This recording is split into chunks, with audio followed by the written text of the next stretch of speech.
Welcome everyone to the another episode of your favorite show, Nagori Kotha.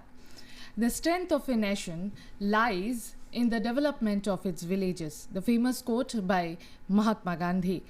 Today, in this podcast episode, we will take his noble idea forwards. Our villages and our panchayats, they are not just the administrative institution. They are the base of our countries. The development of women and children are started from here. So, to help us understand the law and grassroots level democracy, today we are having our esteemed guest, Professor Dr. Yogesh Pratap Singh, Vice Chancellor, National Law University. Very welcome sir. पहले ही तो जानना चाहती हूँ मैं आपको कैसा लग रहा है हमारे शो पे आके. बहुत अच्छा लग रहा है. नमस्कार. This is my second podcast with Doordarshan Tripura. I am very grateful to Doordarshan Tripura Ken for giving us this opportunity and inviting me to interact on very important and relevant work which we are doing with Rural Development Panchayat Department in providing hand-holding support to all the Gram Panchayats in the state of Tripura. So I am very grateful to Doordarshan Kendra. Okay, sir. First of all, on behalf of my audience, I want to know कि being a premier national institute for legal institutions or legal education, आपको ऐसे innovative ideas क्यों आए और कैसे आए? देखिए, university when we discuss, the first thing which comes to our mind is teaching and learning inside the classroom. लेकिन university का जो कॉन्सेप्ट है वो बहुत बड़ा है और यूनिवर्सिटी का जो काम है वो भी बहुत सारे हैं. बहुत it has many functions. Apart from teaching and learning which is the primary work and primary function of a university, we do research, quality research. We do a lot of outreach activities. We do a lot of advocacy related program. We help government on various policy related matters so that we can improve the policies of the government. So as part of our advocacy program, as part of our quality research program and outreach program, we have undertaken this work with Panchayat Department, Government of Tripura. Okay. Sir, many of us are not familiar with the words that Gram Panchayat Development Program जो होता है GPDP, तो उसके बारे में कुछ बताइए. 1992 में हमारा संविधान का जो है वो संशोधन हुआ. 73rd constitutional amendment and 74th constitutional amendment. बहुत इम्पॉर्टेंट अमेंडमेंट था वो. 73rd कॉन्स्टिट्यूशनल अमेंडमेंट एक्ट से एक पूरा पार्ट जोड़ा गया जो हमारी ग्रास रूट डेमोक्रेसी को लेके है. हमारे यहाँ ऑलरेडी कॉन्स्टिट्यूशन में एक कॉन्सेप्ट था, फेडरल कॉन्स्टिट्यूशन हम जिसको बोलते हैं. मतलब we believe in decentralised system. तो एक हमारी सेंट्रल गवर्नमेंट होती है जो बहुत सारे सब्जेक्ट्स पे लॉ बनाती है. फिर हमारी स्टेट गवर्नमेंट्स हैं जो बहुत सारे सब्जेक्ट्स पे लॉ बनाती है. हमने उसी प्रोसेस को और आगे बढ़ाया और 1992 में हमने और डिसेंट्रलाइजेशन किया. हमने कहा नहीं, अब एक और नीचे गवर्नमेंट होगी जिसको हम लोकल सेल्फ गवर्नमेंट बोलेंगे, जो गांव में भी एक गवर्नमेंट होगी जो हमारी ग्राम पंचायत है, वो भी पार्टिसिपेट करेगी डिसीजन मेकिंग प्रोसेस में. हमारी जो पावर प्रोसेस है उसमें पार्टिसिपेट करेगी और लोगों के लिए वो मिलके काम करेगी. उसी अमेंडमेंट से एक अमेंडमेंट आया, एक आर्टिकल जोड़ा गया, आर्टिकल 243 कैपिटल G, जो एम्पावर करती है हमारी जो स्टेट गवर्नमेंट्स हैं, सारी स्टेट्स को, कि वो लॉ बना के जो ग्राम पंचायत हैं उनको एम्पावर करेगी. वो प्लान बनाएंगे हर साल. जैसे गवर्नमेंट प्लान बनाती है, स्टेट गवर्नमेंट प्लान बनाती है, सेंट्रल गवर्नमेंट प्लान बनाती है, बजट पेश करती है हर साल, उसी तरह से हमारी ग्राम पंचायत को भी ये पावर दी गई कि वो भी प्लान बनाएंगे हर साल, जिसको हम बोलते हैं gram panchayat development plan for the economic development and for social justice. इसके अलावा बहुत सारी गवर्नमेंट की स्कीम्स होती हैं जो सेंट्रल गवर्नमेंट ने स्टार्ट की है हमारे लिए, लोगों के लिए. स्टेट गवर्नमेंट ने बहुत सारी स्कीम्स स्टार्ट की है लोगों के लिए. तो उनका इम्प्लीमेंटेशन जो है वो भी उनके थ्रू हम ग्रास रूट लेवल पे करते हैं. तो आर्टिकल 243G से हमें ये पावर मिला और हमें ये मिला कि every year every gram panchayat has to upload a gram panchayat development plan on the panchayat department portal कि हम आप एक साल इस प्लान पे काम करेंगे, ये पैसे इस हेड में खर्च करेंगे और लोगों की भलाई के लिए, सोशल जस्टिस के लिए, इकोनॉमिक डेवलपमेंट के लिए काम करेंगे। तो ये है ब्रीफली ग्राम पंचायत डेवलपमेंट प्लान। अच्छा, तो इसमें हमारे पास एक वीडियो है इस डेवलपमेंट प्रोसेस के ऊपर। मैं चाहती हूँ ये हमारे दर्शकों को दिखाया जाए, तो इससे आप जो बोले और जो हमारा थीम है आज वो थोड़ा ज़्यादा अच्छी तरह से उन लोगों को समझ में आएगा। প্রতিটি গ্রামেরই একটি স্বপ্ন থাকে, উন্নয়নের স্বপ্ন। ভালো রাস্তা, বিশুদ্ধ পানীয় জল, শিক্ষা আর সুন্দর ভবিষ্যৎ। বর্ষার সময় এই রাস্তা দিয়ে চলাচল করা খুব কষ্টকর। পানি জলের সমস্যায় সবাই ভুগছি। আমাদের পড়াশোনার জন্য ভালো ব্যবস্থা দরকার। আর চিন্তা নয়, জিপিডিপি গ্রাম পঞ্চায়েত উন্নয়ন পরিকল্পনার মাধ্যমে আমরা সবাই মিলে গ্রামের উন্নয়নের পরিকল্পনা তৈরি করব। মহিলাদের জন্য স্বনির্ভর গোষ্ঠী দরকার। চাষের জন্য উন্নত সেচ ব্যবস্থা চাই, খেলার মাঠ আর স্কিল ট্রেনিং সেন্টার দরকার। খুব ভালো প্রস্তাব, আমরা একসাথেই এগোবো। সঠিক পরিকল্পনা এবং সকলের অংশগ্রহণেই শুরু হয় গ্রামের উন্নয়ন। বিশুদ্ধ পানীয় জল, সোলার লাইটস, আঙ্গনবাড়ি সেন্টার্স, উন্নত রাস্তা, মহিলাদের ক্ষমতায়ন, শিক্ষা এবং টেকসই উন্নয়নের পথে এগিয়ে চলেছে আমাদের গ্রাম। আমাদের গ্রাম এখন অনেক সুন্দর। এটাই সত্যিকারের উন্নয়ন। জিপিডিপি, একসাথে পরিকল্পনা, একসাথে উন্নয়ন। আমাদের গ্রাম, আমাদের পরিকল্পনা, আমাদের উন্নয়ন।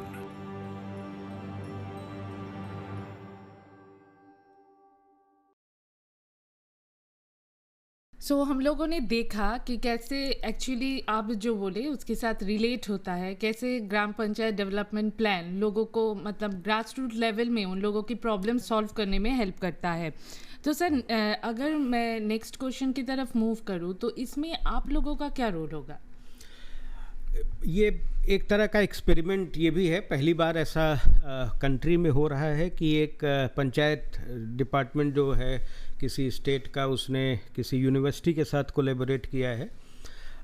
Last year 2025 we signed MOU with panchayat department and this proposal came from the panchayat department government of Tripura as a experiment that university should be engaged to help gram panchayats and village committees in the state in preparation of gram panchayat development plan। ये plan थोड़ा सा technical होता है ऐसा। अब चूँकि हमारे ग्राम पंचायत जो ग्रास रूट लेवल पे जो हमारे ग्राम प्रधान हैं, पंचायत के मेंबर्स हैं, उनको उतना आइडिया नहीं होता कि कैसे प्लान को आप प्रिपेयर करेंगे। गवर्नमेंट की जो गाइडलाइंस है वाली थी क्योंकि कॉन्स्टिट्यूशन के बारे में ना हम लोगों को इतना पता नहीं है। जो भी पता है, अगर किसी को पता भी है, हम कुछ लोगों को पता होता है कि मतलब ऊपर ऊपर से होता है, कुछ आर्टिकल्स होते हैं जो हम लोगों को पता होता है, उनके जो फंडामेंटल राइट्स होते हैं यही सबको पता नहीं होता। और मुझे लगता है अगर मतलब सच में डेवलपमेंट चाहिए तो वो ग्रास रूट लेवल से ही शुरू होना चाहिए। जी बिल्कुल, आपकी बात एकदम सही है और इसीलिए ये प्रोसेस भी उसी तरफ हमें ले जाता है। हमने इस प्रोजेक्ट के माध्यम से बहुत सारी ऐसे छोटे छोटे मटेरियल, छोटी छोटी बुकलेट्स डेवलप की हैं जो बहुत सारे इश्यूज़ पे हैं, चाहे वो फंडामेंटल राइट हो, चाहे वो फंडामेंटल ड्यूटीज़ हों, और भी बहुत सारे इम्पोर्टेंट लेजिस्लेशंस हैं जो स्टेट के लिए, लोगों के लिए बहुत रेलेवेंट होते हैं, जैसे चाइल्ड मैरिज एक्ट है, डोमेस्टिक वायलेंस एक्ट है, कोई क्राइम हो गया तो FIR कैसे लॉन्च होगी।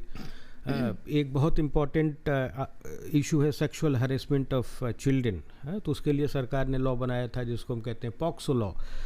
उसके बारे में लोगों को नहीं पता है, तो हमने बहुत सिंपल लैंग्वेज में, now we are translating it to Bengali language also and maybe in the next phase we can translate this into Kokborok also. Bengali language में होने से सबके लिए समझने में थोड़ा आसानी हो जाएगा, लोकल लैंग्वेज में होने से। जी, हमने कुछ और भी मटेरियल डेवलप किया है जिससे लोगों को ट्यूशन के बारे में जो इम्पोर्टेंट लेजिस्लेशंस हैं सेंट्रल गवर्नमेंट के, स्टेट गवर्नमेंट के, जो उनकी स्कीम्स हैं सेंट्रल गवर्नमेंट की, स्टेट गवर्नमेंट्स की, लोगों की भलाई के लिए, उन सब के बारे में हम उनको अवेयर कर सकें और उनको बता सकें क्या प्रोसेस हो सकता है। अगर कोई स्कीम उन तक नहीं पहुंच रही है तो उसके लिए क्या रास्ता हो सकता है, कहाँ पे हम अप्रोच कर सकते हैं। तो वो सब भी एक पर्पज़ है। इस प्रोजेक्ट के ज़रिए हम लोगों को अवेयर कर रहे हैं और लोगों से बात कर रहे हैं। अच्छा सर, अभी आपने एक इम्पॉर्टेंट टर्म यूज़ किया, पॉक्सो एक्ट, तो उसके बारे में आप हमारे ऑडियंस को कुछ बताइए। पॉक्सो एक सरकार ने लॉ बनाया, हमारी सेंट्रल गवर्नमेंट ने, बड़ा ही इम्पोर्टेंट लेजिस्लेशन है, prevention of children from sexual harassment.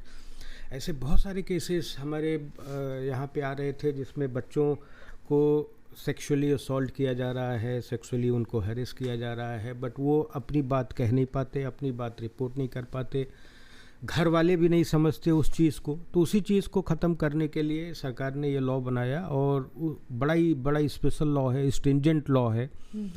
और उसमें पॉक्सो कोर्ट की भी एक संकल्पना है कि एक कोर्ट को डेजिग्नेटेड किया जाएगा कि ये पॉक्सो कोर्ट है। वो कोर्ट, पॉक्सो कोर्ट कहने का मतलब ये है कि वो कोर्ट जो होगी वो चाइल्ड फ्रेंडली कोर्ट होगी, कि कोई बच्चे जिसके ऊपर इस तरह का जिसके साथ इस तरह का बर्ताव हुआ है वो अगर कोर्ट में जाता है तो हमारा कोर्ट प्रोसेस थोड़ा सा प्रॉब्लमेटिक होता है कि वहाँ पे ठीक से बैठने की जगह नहीं है। कैसे जब आप उससे स्टेटमेंट लेंगे बच्चे से तो कैसे उससे बात करेंगे। तो वो चाइल्ड फ्रेंडली कोर्ट होनी चाहिए। फिर कैसे स्टेटमेंट बच्चे का लिया जाएगा, कैसे, इन सब चीज़ों के बारे में।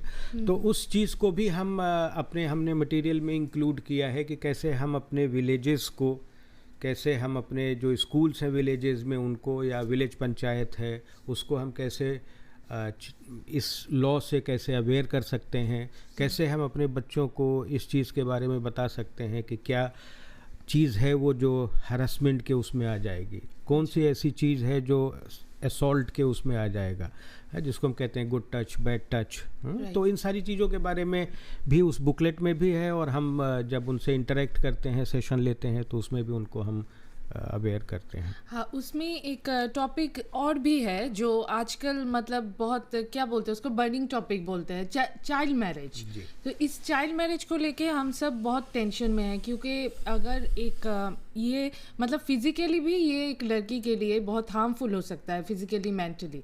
तो उसमें आप लोगों का कोई मतलब एक्शन होगा क्या? जी, एक कॉन्सेप्ट है, आप देखिए जीपीडीपी का। जीपीडीपी दरअसल जो कॉन्सेप्ट है वो उसको हमारी सरकार ने, जो पंचायत डिपार्टमेंट ने, उसने इसको लिंक किया है, जो 17 सस्टेनेबल डेवलपमेंट गोल्स हमने फिक्स किए हैं, आइडेंटिफाई किए हैं। और उस 17 सस्टेनेबल डेवलपमेंट गोल्स को पूरा करने के लिए हमने उसको लोकलाइज 9 ऐसे थीम्स डेवलप किए हैं। उसमें से एक थीम है चाइल्ड फ्रेंडली ग्राम पंचायत, या विमेन फ्रेंडली ग्राम पंचायत। इस बार हम जो सेकेंड फेज़ का ये प्रोजेक्ट कर रहे हैं उसमें हम इन इश्यूज़ पे थोड़ा सा ज़्यादा फोकस कर रहे हैं कि हम कैसे त्रिपुरा में हमारी जो ग्राम पंचायत हैं उसको चाइल्ड फ्रेंडली बना सकते हैं कि नहीं, विमेन फ्रेंडली बना सकते हैं कि नहीं, कैसे बनाएंगे, क्या उसका क्या प्रोसेस होना चाहिए, क्या उसका SOP होगा। चाइल्ड मैरिज एक बहुत बड़ी प्रॉब्लम है हमारे स्टेट ऑफ त्रिपुरा की। सरकार उसके लिए काम बहुत कर रही है। हमारे बड़े सारे डिस्ट्रिक्ट मजिस्ट्रेट्स हैं जो यहाँ पे बड़े एक्टिवली उस कंसर्न को परसू कर रहे हैं और उसके लिए काम कर रहे हैं। तो हमने भी सोचा कि नहीं, हमें भी सरकार को हेल्प करना चाहिए, और we have taken child marriage as a important concern issue in the gram panchayat development plan. हमने उसके लिए एक छोटा वीडियो भी डेवलप किया है, सो दैट ऑडियो विजुअल्स थोड़ा ज़्यादा इम्पैक्ट क्रिएट करते हैं लोगों के दिमाग पे। तो आगे बढ़ने से पहले चलिए आप वो वीडियो देख लीजिए। वो वीडियो को थोड़ा देख लेते हैं। মিঠির বয়স মাত্র 14। ওর পৃথিবী এখনো স্কুল, বন্ধু আর অনেক স্বপ্নে ভরা।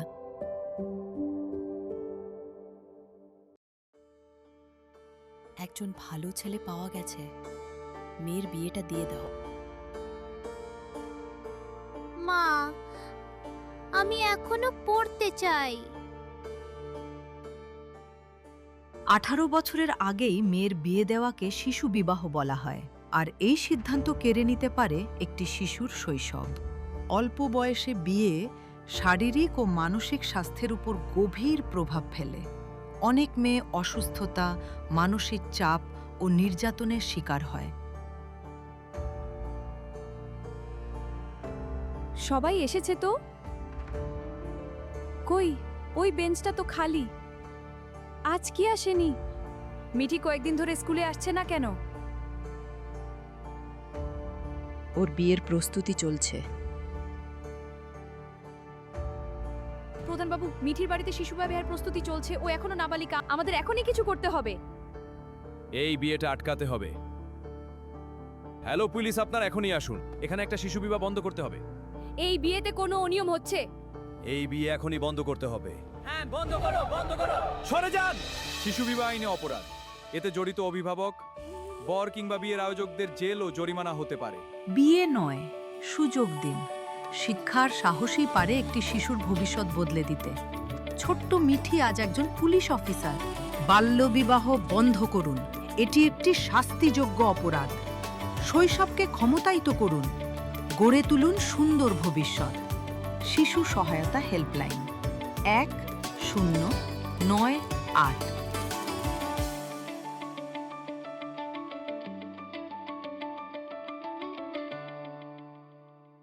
तो इस वीडियो से हमें लगता है हम लोगों को मतलब समझ में आ गया होगा कि चाइल्ड मैरिज एक मतलब कितना बड़ा, मुझे लगता है एक कर्ज है सोसाइटी के लिए। हम इतने दूर आ गए हैं, इतने मॉडर्नाइजेशन की तरफ जा रहे हैं, ग्लोबलाइजेशन आ गया हमारे अंदर, फिर भी हम लोग अभी भी चाइल्ड मैरिज जैसे मतलब इतने पिछड़े हुए आइडियाज़ के ऊपर डिपेंड करते हैं और उनको परस्यू करते हैं।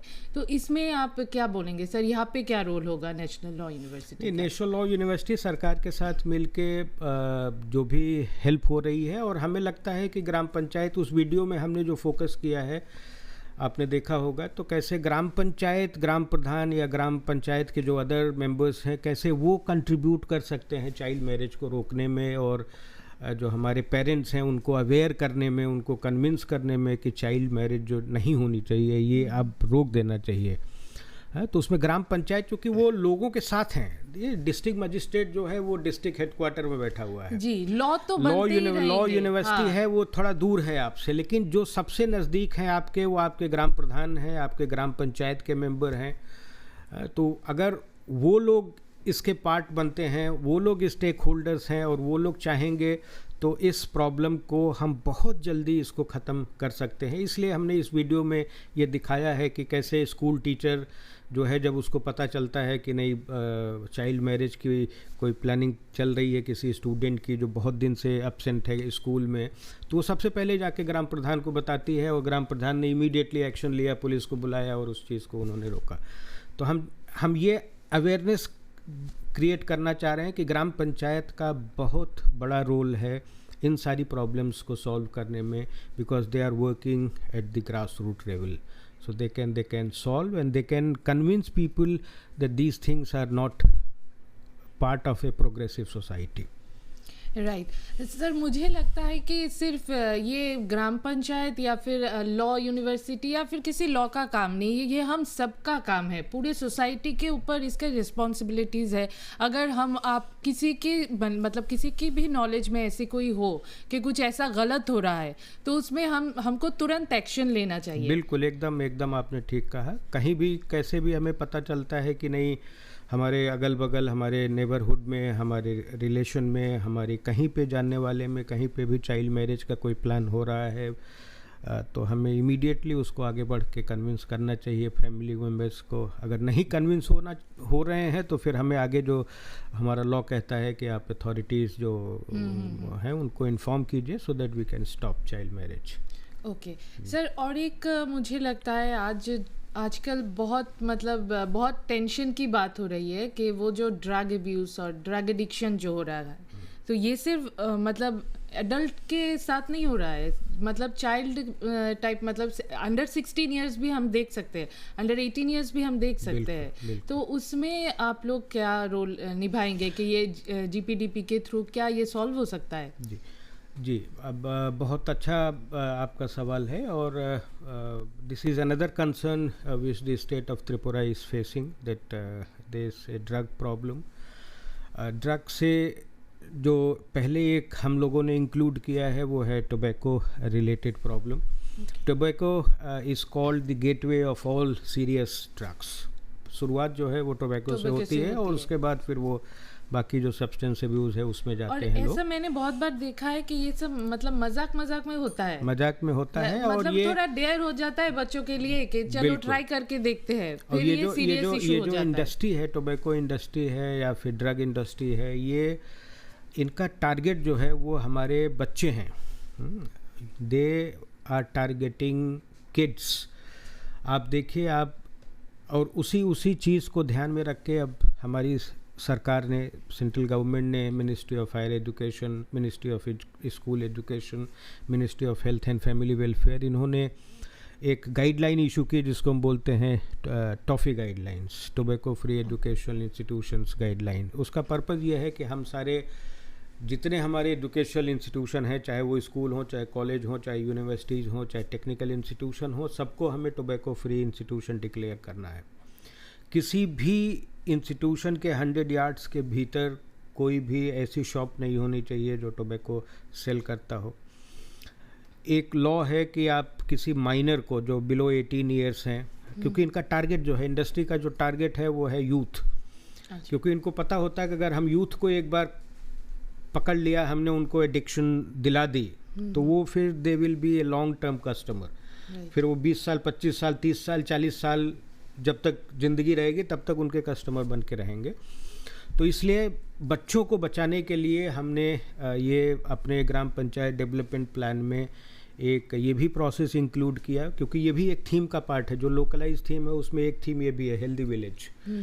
कैसे हम अपने विलेजेस को हेल्दी विलेज बनाएंगे। तो हेल्दी विलेज तभी होगा जब आप इन सब चीज़ों से दूर रहें। हमारे जो यूनियन हेल्थ मिनिस्टर हैं जेपी नड्डा जी, उन्होंने एक अभी इनिशिएटिव लिया था जिसको हम कहते हैं टोबैको फ्री जनरेशन। तो उसका भी एक रोल है इसमें, कैसे हम अपनी ग्राम पंचायत को टोबैको फ्री ग्राम पंचायत बनाएंगे। एक बार टोबैको फ्री हो गई तो फिर ड्रग तो दूर की बात है। तो आप बच्चे शुरुआत कैसे करते हैं, टोबैको सिगरेट से, स्मोकिंग से, हंसी मजाक में कूल बनने के लिए। वही। और इसमें देखिए कैसे टोबैको इंडस्ट्रीज़ बड़े बड़े स्टार्स को यूज़ करती हैं through misleading advertisement, through surrogate advertisement, they promote various kinds of brands. इसका इम्प्रेशन होता है बच्चों पे बहुत इम्प्रेशन होता है कि मेरे फेवरेट स्टार्स ये कर रहे हैं तो हम भी थोड़ा ट्राई करते हैं। हम भी थोड़ा ट्राई करते हैं। मूवीज़ में बहुत सारा लिख के आता है वहाँ पे। अब लॉ में अमेंडमेंट कर दिया गया टोबैको किल्स, लेकिन उसके बाद भी अब ये थोड़ा सा पैराडॉक्स है जो हम अभी नहीं समझ पाते क्यों ऐसा हो रहा है कि जब हमने एक्सेप्ट कर लिया है टोबैको किल्स, ड्रग किल्स, फिर क्यों हम उसको मूवी में अलाउ कर रहे हैं। क्यों हम अपने स्टार्स को स्मोकिंग करने दे रहे हैं स्क्रीन पे जब लिख के आ रहा है वहाँ पे टोबैको किल्स। बट अभी हो रहा है, लेकिन लॉ में हमने अमेंडमेंट्स कर दिए हैं कि ये सारी चीज़ें जो हैं वो खतरनाक हैं। अच्छा, इसमें भी एक शॉर्ट वीडियो है हमारे पास, तो आई थिंक वो पहले दिखा देते हैं हम लोग। जी। এই বলটাই মাঠের বাইরে যাবে।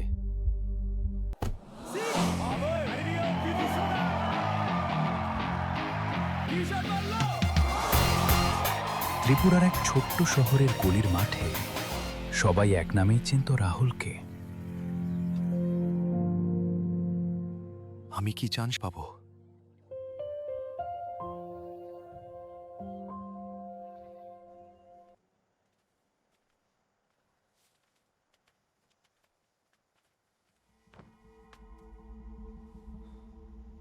আমার কি সত্যি সিলেকশন হবে?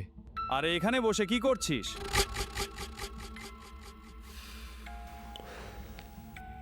কালকের ম্যাচের হিরো আজ এত চুপচাপ কেন? যদি কাল আমি ভালো খেলতে না পারি, সবাই তো আমার থেকে অনেক আশা করছে। এই ইনজেকশনটা নে, সব ভয় টেনশন 1 মিনিটে গায়েব। না রে, এসব আমি করি না।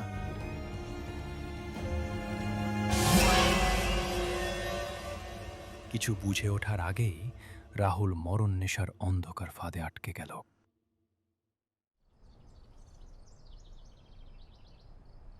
হ্যাঁ, আজকের পারফরম্যান্স গুরুত্বপূর্ণ, সবাইকে মন দিয়ে দেখুন। Best of luck Rahul, selection তোমার হবে।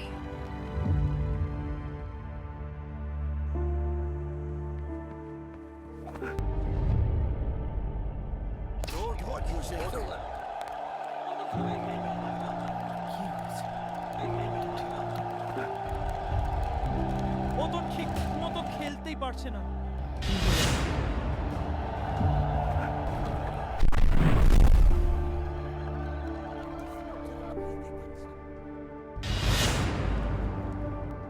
এই ইনজেকশনটা নে, সব ভয় টেনশন 1 মিনিটে গায়েব। ড্রাগ শুধু শরীর না, স্বপ্ন, পরিবার, ভবিষ্যৎ সব ধ্বংস করে দেয়। শরীর দুর্বল হয়ে যায়, মস্তিষ্কের ক্ষতি হয়, স্মৃতিশক্তি কমে যায়, রাগ, হতাশা ও মানসিক রোগ বাড়ে, পড়াশোনা ও খেলাধুলা নষ্ট হয়ে যায়। অতিরিক্ত ড্রাগ মৃত্যু পর্যন্ত ডেকে আনতে পারে। এনডিপিএস অ্যাক্ট অনুযায়ী মাদক গ্রহণ, সংরক্ষণ ও পাচার একটি গুরুতর অপরাধ। 10 বছর পর্যন্ত কঠোর কারাদণ্ড এবং 2 লক্ষ টাকা পর্যন্ত জরিমানা হতে পারে।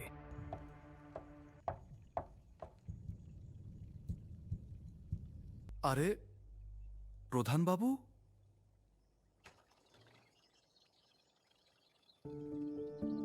তোমার মতো একজন ট্যালেন্টকে আমরা হারাতে দিতে পারি না। ড্রাগ ছেড়ে নতুন করে শুরু করো। স্বপ্নকে বেছে নাও, নেশাকে নয়। নেশামুক্ত যুব সমাজই সুস্থ ভারতের ভবিষ্যৎ। सर टोबैको के बारे में तो आपने बोला, अभी मुझे लगता है हम अगर और एक सोशल इशू ले तो वो आई थिंक डोमेस्टिक वायलेंस, ये मतलब सदियों से चली आ रही है और बहुत अनफॉर्चुनेट के अभी भी चल रही है, तो उसको हम कैसे रोक सकते हैं? नहीं, उसको भी देखिए, लॉ उसके लिए भी हमारे पास लॉ है, डोमेस्टिक वायलेंस एक्ट है जो हमने 2006 में बनाया। और हमें बनाना पड़ा क्योंकि एक इंटरनेशनल कन्वेंशन है सीडॉ जिसको हम बोलते हैं, हमने उसको साइन किया हमारी सरकार ने, और हमने एक इंटरनेशनल ऑब्लिगेशन अपने ऊपर लिया कि हम कोई भी इस तरह का डिस्क्रिमिनेशन जो वुमेन के साथ होता है वो हम ख़त्म करेंगे। तो उस इंटरनेशनल कन्वेंशन को इम्प्लीमेंट करने के लिए हमने ये लॉ बनाया अपने यहाँ, डोमेस्टिक वायलेंस एक्ट। और बट लॉ जो है ना, देखिए हर चीज़ का सोल्यूशन नहीं हो सकता। Law can not be the only solution for all kinds of problem. ये सब सोशल प्रॉब्लम्स हैं जिसको हम बहुत अलग अलग तरीके से अवेयरनेस क्रिएट करके, एजुकेशन के थ्रू इस तरह से लोगों को हम कन्विंस कर सकते हैं, लोगों को हम अवेयर कर सकते हैं। बहुत सारे लोगों को अभी पता भी नहीं है क्या है डोमेस्टिक वायलेंस एक्ट। इसी को अगर डोमेस्टिक वायलेंस होता है तो फिर क्या करेंगे, वो उनको नहीं प्रोसेस पता है। तो हमने उस पर भी मटेरियल डेवलप किया है, बुकलेट्स बनाई हैं, कैसे अगर डोमेस्टिक वायलेंस कहीं पे होता है तो उसको रिपोर्ट करना ज़रूरी है। और उसमें भी जब हम कह रहे हैं कि हम अपनी ग्राम पंचायत को विमेन फ्रेंडली ग्राम पंचायत बनाएंगे, और अगर उस ग्राम पंचायत में हर घर में या ज़्यादातर घर में डोमेस्टिक वायलेंस होता है तो कहाँ पे है वुमेन फ्रेंडली ग्राम पंचायत? तो उस प्रोसेस को आप, अगर वायलेंस हो रहा है तो आप उसको रिपोर्ट कीजिए। आपको पता, अगर आप पड़ोसी हैं, आपको लग रहा है कि नहीं इस घर में रोज वायलेंस होता है उनके साथ, तो आप उस चीज़ को सामने काउंसलिंग भी दे सकते हैं। काउंसलिंग का प्रोसेस है उसमें। तो ये सब चीज़ें जब तक हम लोगों को अवेयर नहीं करेंगे, लोगों को हिम्मत नहीं देंगे कि नहीं ये प्रोसेस है, हम आपके साथ खड़े हैं, हम आपको हेल्प कर सकते हैं, तब तक, इसलिए बहुत सारी चीज़ें रिपोर्ट नहीं होती ना। लोग मान लेते हैं कि ये this is part of our life. Yes, तो ये चल रहा है तो चल रहा है, ऐसे ही चल रहा है, but we have to stop. और लोगों को इतना पता भी नहीं होता कि कैसे रिपोर्ट करना है। बिल्कुल, मतलब तो वो सब प्रोसेस हमने उस बुकलेट में बताया है, कहाँ पे आपको क्या हेल्पलाइन है, क्या प्रोसेस है, कैसे आपको रिपोर्ट करना है, रिपोर्ट करने के बाद क्या आपको इमीडिएट रिलीफ रेमेडी मिलेगी। आपको क्या लगता है कि इस जीपीडीपी के थ्रू ये सारे जो सोसाइटल प्रॉब्लम है, डोमेस्टिक वायलेंस खास तौर से, इनको सॉल्व किया जा सकता है? This is the beginning. हमने एक नया एक्सपेरिमेंट किया है, बिल्कुल सॉल्व किया जा सकता है, क्योंकि जीपीडीपी जो है वो हमारे कॉन्स्टिट्यूशन में जो हम ग्राम पंचायत को जिसने एम्पावर किया है, और जो हमने अमेंडमेंट आपको बताया 73rd अमेंडमेंट, उससे एक शेड्यूल भी जोड़ा गया था 11th शेड्यूल कॉन्स्टिट्यूशन में, जिसमें 29 सब्जेक्ट्स हैं। तो आप वो 29 सब्जेक्ट्स की लिस्ट अगर देखिए, फिर हमारा जो 17 सस्टेनेबल डेवलपमेंट गोल्स हैं जो हमें पूरे करने हैं, इम्प्लीमेंट करने हैं, फिर 9 लोकलाइज थीम्स उसी को कंप्रेस करके जो हमने बनाए हैं, तो उसमें ये सारी चीज़ें हैं। तो ग्राम पंचायत को तो ये पावर है और ये उनका राइट भी है। मुझे लगता है कि उनको इन सब चीज़ों पे एक्टिवली काम करना अभी तक नहीं हो रहा था। अभी तक जीपीडीपी में जन नॉर्मली क्या होता था कि ग्राम पंचायत का मतलब डेवलपमेंट और इंफ्रास्ट्रक्चर से रिलेटेड जो भी काम है उस पर ज़्यादा फोकस होता था। रोड बनानी है, ड्रिंकिंग वाटर का हमें हैंड पंप लगाने हैं, इस तरह के अरेंजमेंट्स करने हैं। बट बाकी जो थीम्स थे, विमेन फ्रेंडली पंचायत होनी चाहिए हमारी, चाइल्ड फ्रेंडली पंचायत होनी चाहिए, क्लीन एंड ग्रीन विलेज होनी चाहिए हमारी, हेल्दी विलेज होना चाहिए हमारा, इन थीम्स पे अभी तक उतना फोकस नहीं हुआ था। तो ये प्रोसेस के through now we are convincing and we are making all our gram panchayat representative members, panchayat executive officers, that we should focus not merely on infrastructure related issue, but we should also focus on social justice related women issues. Friendly panchayat आप बार बार बोल रहे हैं, तो उस women friendly panchayat मतलब क्या होता है? विमेन फ्रेंडली पंचायत सबसे पहले तो यही है कि क्या विमेन को उसमें पार्टिसिपेट करने की आज़ादी है पंचायत में। अच्छा। आपने देखे जो जीपीडीपी वाला जो वीडियो हमने एक क्रिएट किया है, उसमें ये है कि विमेन पार्टिसिपेट कर रहे हैं क्या। हम इस तरह का महिला सभा या महिला कोई मीटिंग करते हैं। अब हमारी बहुत सारी सेल्फ हेल्प ग्रुप्स हैं, आंगनबाड़ी वर्कर्स हैं, अच्छा, आशा वर्कर्स हैं, राइट। तो हम क्या उनको लेके या विलेज की और जो महिलाएं हैं उनको लेके क्या हम कोई सभा हम करते हैं ग्राम पंचायत में? क्या हमने कभी ये जानने की कोशिश की कि नहीं उनकी क्या प्रॉब्लम्स हैं, वो किस तरह का कौन सी फैसिलिटीज़ उनके लिए ज़रूरी होती हैं जो होनी चाहिए ग्राम पंचायत में, डेवलप होनी चाहिए? वो पहले कभी नहीं होता था। हमने तो कभी नहीं सुना हमारी ग्राम पंचायत में, मैं भी गांव से ही आता हूँ, मैंने कभी नहीं सुना कि इस तरह से महिलाओं को कभी पूछा गया हो या उनसे कभी ओपिनियन लिया गया हो कि नहीं आपकी क्या प्रॉब्लम्स हैं, आप क्या चाहती हैं कि विलेज में क्या। बट अब ये चीज़ें अब धीरे धीरे थोड़ी डेवलप हो रही है। ओके, वुमेन फ्रेंडली पंचायत की बात हो रही है, तो हमारे पास एक वीडियो है डोमेस्टिक वायलेंस के ऊपर, तो वो चलिए हम लोग देख लेते हैं पहले।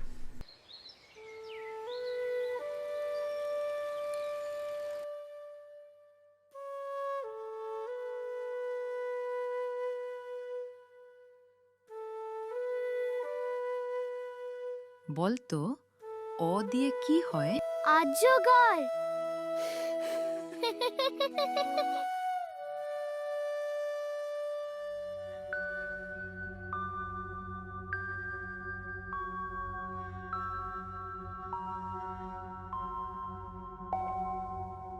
দেখি কে যেতে।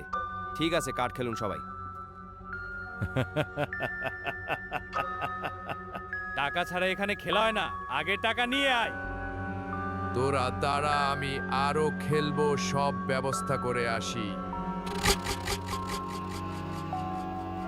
তোর গলার হারটা দে। এটা আমার বাবার দেওয়া, আমি দেব না। তোর দিতে হবে। মা না, আমি দেব না।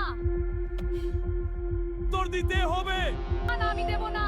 ওরে থাম, কি করছিস? এভাবে আর চলতে পারে না, প্রতিদিন মারধর করে।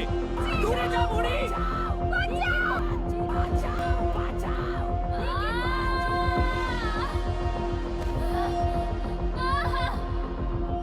ওদের পরিবারটাকে বাঁচাতে হবে। প্রধান বাবু, লোকটা রোজ মদ খেয়ে অত্যাচার করে। দাঁড়াও, আমি এখনই 112 নম্বরে কল করছি। হ্যালো পুলিশ স্টেশন, শীঘ্রই আসুন, এখানে গার্হস্থ্য হিংসা হচ্ছে।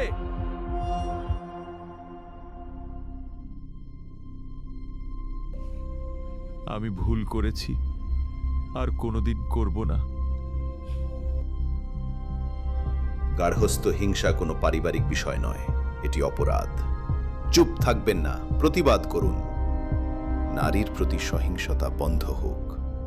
সচেতন হন, নিরাপদ সমাজ করুন।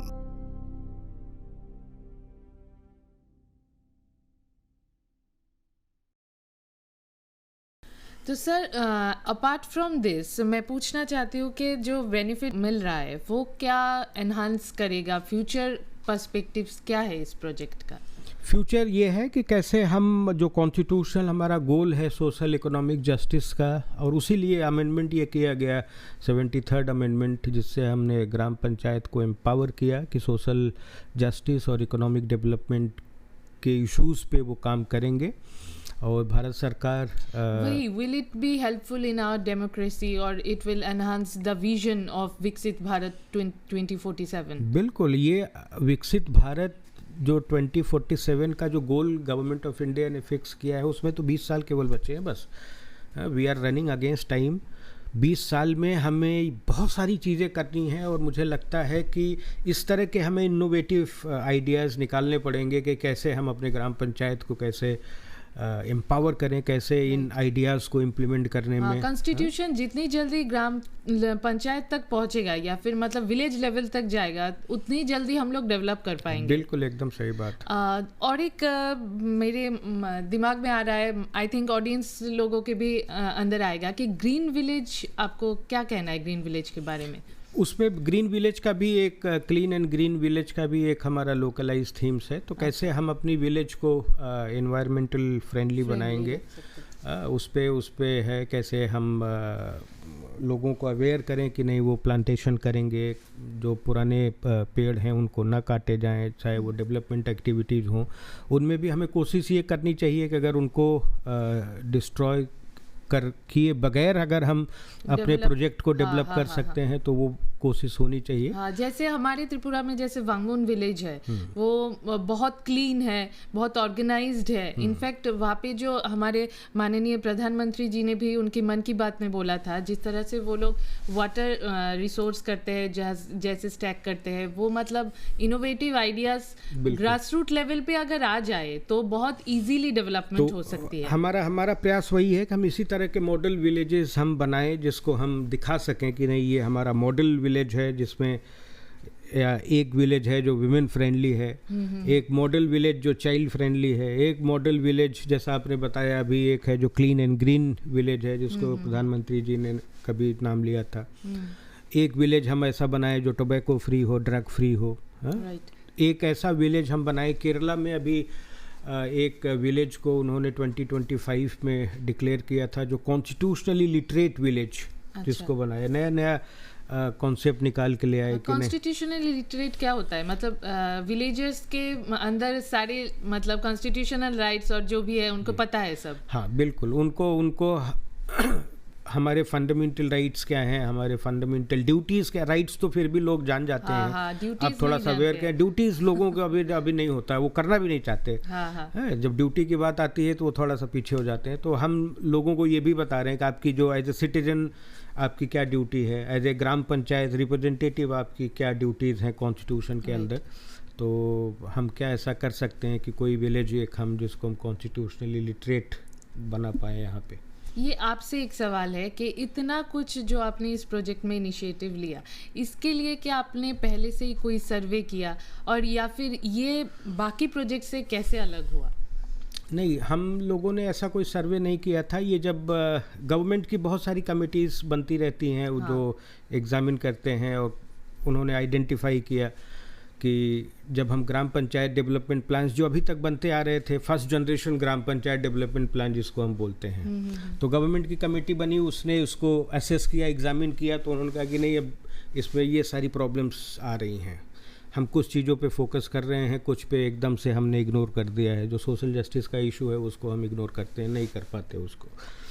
तो उसी चीज़ को ध्यान में रख के rural development panchayat department government of Tripura ने शायद उन्होंने सोचा होगा कि नहीं हम क्या किसी यूनिवर्सिटी की हेल्प ले सकते हैं, किसी और, ये हो सकता है आज लॉ यूनिवर्सिटी हेल्प कर रही हो सकता है कल IIM हो कोई, उसकी हेल्प ले लें, कल कोई दूसरी यूनिवर्सिटी या दूसरा कोई ऑर्गेनाइजेशन है वो इस प्रोसेस में हेल्प कर सकता है।